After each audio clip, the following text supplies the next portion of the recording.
আমাদের সকলেরই পছন্দের এমন কিছু খাবার আছে যেটা খেতে গেলে কোনো হোটেল রেস্টুরেন্ট নয়, ভরসা রাখতে হবে বাড়ির হেঁসেলেই।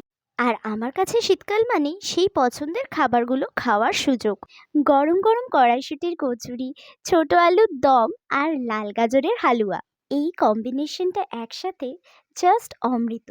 বাড়িতে বানানোর আর একটা সুবিধা হচ্ছে নিজের ইচ্ছা মতো সাইজের কড়াইশুঁটির কচুরিতে যতটা ইচ্ছা পুর ভরা।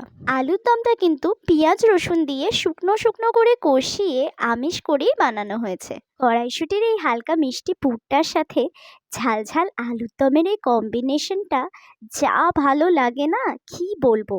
গাজরের হালুয়াটাতেও ঘি আর ড্রাই ফ্রুটস দেওয়া হয়েছে মনের মতো করে, তবে অন্যান্য ড্রাই ফ্রুটসের মধ্যে গাজরের হালুয়ার কুমড়ো মিঠাইটাই আমার সবচেয়ে বেশি প্রিয়। কচুরি দিয়ে হালুয়াটা খেতেও কিন্তু বেশ ভালো লাগছে। কমেন্ট সেকশনে জানাতে ভুলবেন না শীতকালে আপনার প্রিয় খাবার কোনটা।